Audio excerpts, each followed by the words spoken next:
morning, good evening, good afternoon, Fabulites. I have got questions for you. What opens with us learning about the good-looking man's burden from Mr. Greer at the Brooklyn Moon Cafe?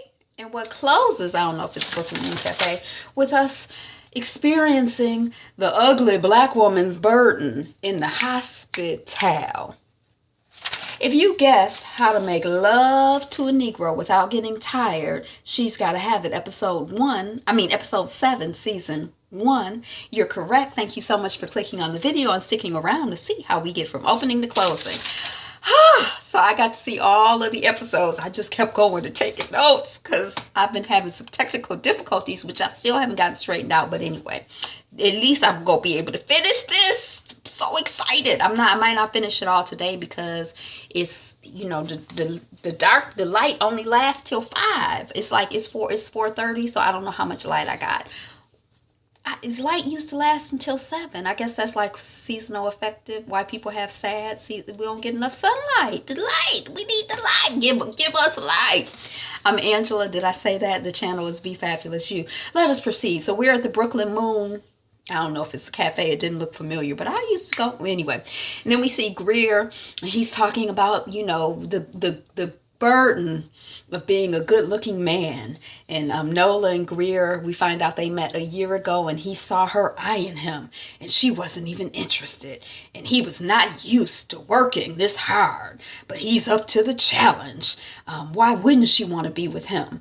He's a great catch, and he's breaking the rules. So it's like we see like a flashback of when they met and on to the present. He's decided he gonna pursue her because he want her, and why wouldn't she want him? Okay, so then we see Nola, and she's watching a review of her group show, the shorter white man who had spoken to her at the show, and she got distracted and she couldn't really answer his questions because she was managing her men.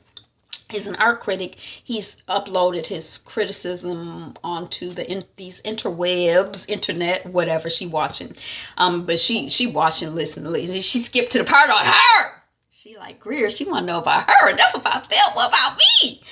And he says she was the problem of the show, the weakest link, Nola darling. She's overshadowed by her peers, and she couldn't articulate her meaning. And Nola's like, F you. And then we see Nola ignoring calls and Greer blowing her up and other people blowing her up. But I guess she upset because the critic didn't like her stuff. And then we see Jamie Overstreet, and he's in a room, and his wife comes in. And she's like, Virgil wants to play, his dad, wants to play a song for us. So he's in the basement, we find out. And, Virgil is their son. He wants to play a song for him. And then they go upstairs. Those windows. Did you see them windows? Oh, my gosh. They were so beautiful. I love windows and doors. I don't know what it's like. I don't know what it is. But those windows, everything. I don't know if they were everything, but they were something. Okay. So he's playing the Star Spangled Banner on the guitar. And I love that 3-part piece of the women that was behind the parents with the red cloth covered table and the 2 women. And it was 3. I love that piece too. So baby boy is playing for his parents. I think he has on a Jimi Hendrix t-shirt, and I see like a Prince symbol, the artist formerly known as Prince when he became a symbol, and I think I see that on his thing. And he's progressed since he made the video in blackface, and he's done some research and had some revelations about who he is as a black man, and he's sharing his revelations with his parents. So it's kind of, it was kind of corny to me. I was kind of like, okay, I must have missed the deepness. Explain it to me. Help me to understand. And it seemed fake deep to me. But, he's like, I didn't know that the 3rd verse of the Star Spangled Banner meant this, or that, was about slavery and fighting for slavery. And now I'm not going to be, a dumb, ignorant, black MFer anymore. And, and then the parents were like, oh, we didn't know that. And the child is like, Google, and that's the end of that scene. But anyway, the point to me is that the child has been redeemed. So if we were worried about him, like in his school with, you know, his very, very light skin and his white friends and confused about his identity. Now we know he's on the right road. He on the path to black righteousness. Black righteousness. Okay, so anyway, then we see Nola disabling her doorbell, and Greer is on her doorstep, and she come downstairs and she's like, you know, I don't appreciate you coming here unannounced. And they're like, you know, she like, you know the rules. He like, I'm here to break the rules. I'm not here for your loving bed. I know the rules, but you know, I want to take you out to celebrate. And she like, well, I don't know if I'm gonna go. They kind of negotiate a movie, black and white, whatever. And she like, well, I'm not saying I'm going, but she does end up going. She doesn't commit does go to the film. I think it's Imitation of Life, which I've never seen. But then after the film, Greer and Nola are rolling along, classic Spike Lee type visuals, like they're literally rolling, like they're on something rolling. And then it's a selfie by Greer, and then they're kissing, and then they're at a restaurant, and every woman is on Greer. They on the Greer tip at this restaurant. Hi, how are you? Hi, missed you. Call me. Hi, Greer. Hi. And then it's the hostess, waitress. Maybe she's the owner of the restaurant, but she sits down at the table with Nola and Greer. I was kind of like, oh, okay. Now I have had owners sit down at the table with me at a restaurant, but anyway, and they speak French back and forth. Greer and Lily, the hostess, owner, restaurant person, and you know, Greer's telling her how great Nola is and she's gonna be famous and she's brilliant or whatever. And then, you know, the woman leaves and Nola says something in French, and then you know, later on, so it's like, oh, Greer's like, oh, you speak French too, your accent is whack, have some vegan food. Like he's kind of condescending, like I guess he's educating her to the higher things in life, I guess. I don't know. And then we see the hubby and wife over dinner, over streets at their home, and they're deciding who's going to go to the parent-teacher conference.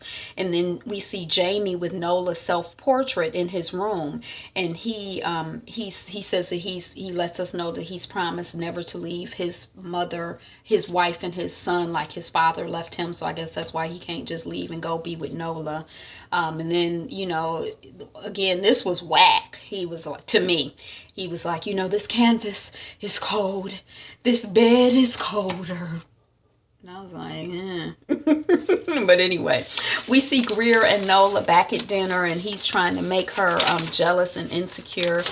That's how I feel by taking her to that spot where he know all these women are on his tip, and he asking her about her men, and she mentioned something about his women, and Greer's like, well, what do you want to know? Ask me anything. And no, about the women. And Nola's like, I don't want to know nothing about them. Okay, so then we see Nola. She's biked to the park. It's actually a flashback of how she met Jamie Overstreet. They talk about rap and Jay-Z, and Nola asked him to spit a few bars, and he recites, I think it's some poetry, but the illusions were over my head. I'm sorry. And then he does have on a ring. Someone had pointed it out, and I checked. I'm not really much of a ring checker. I know some women, they be knowing when men have on rings. I don't know. But anyway, I did check because I had heard that when she met him, he had on a ring. She knew he was married, and she didn't care. I guess if she can't care about it more than he does, he the one that made the vows. And then whack-ass Jamie is like, whack-butted Jamie is like, do you believe in love at first sight? And I guess that's how they met. Then we see Greer and Nola. They're back at the restaurant, and Greer is explaining how in France he can choose to be or not to be black. And then Greer understands and compliments Nola's work. At first it's a little shaky because he asking her questions and she can't really answer them. She mad, she about to go. But then when he compliments her work, she loosens up, and they bond over criticism of the critic. And then he talk about his Black Panther father, who, you know, was with this French woman and created him, white French woman. He's biracial. And isn't that interesting? I'm not saying all of the Black Panthers or all of the progressive black men are into white and racially ambiguous women, but it's like, I remember when I first started studying, and I would see people's wives. I'm kind of like, it's interesting because, you know, for someone who's like, oh, I just love black people, I love black people, I love black people, it looks just to my eyes, maybe to nobody else. I'm like, a lot of y'all seem like y'all love, at least in real life, you know, white people or racially ambiguous people. But I'm just saying. But anyway, Greer's parents were, you know, whatever, and they talk about Greer's artistic goals and fears, and you know, so that's Nola and Greer kicking it. And then we see Jamie Overstreet, and he's in his wife's bathroom. What are you doing here? She asks, and then he says, can I join you, please? And then she's like, shut the door. And then we see Greer has wrapped a gift for Nola, and it's a book that he's giving her. He has the woman bring his coat, and the book is called How to Love a Negro Without Getting Tired. And we find out that it's a work of fiction. I'm not familiar with it, so that illusion too is over my head. I'm so uneducated, uncultured. How am I surviving out here in this black world?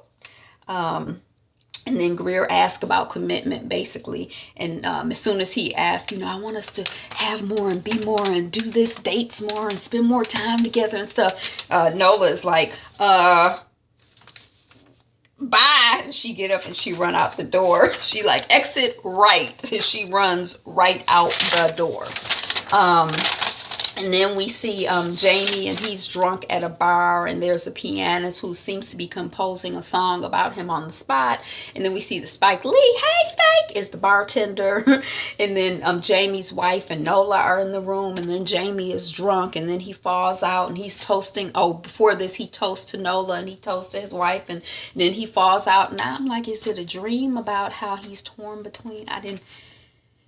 And then Nola's hair was straightened. My theory is that it was like a dream segment, or like an internal, you know, how he's being pulled between these two women and how he feels conflicted. And then we see Nola, and she's at the hospital with Shemeka, and Shemeka is all hooked up, but she's talking and laughing, and they apologize for missing each other's art show.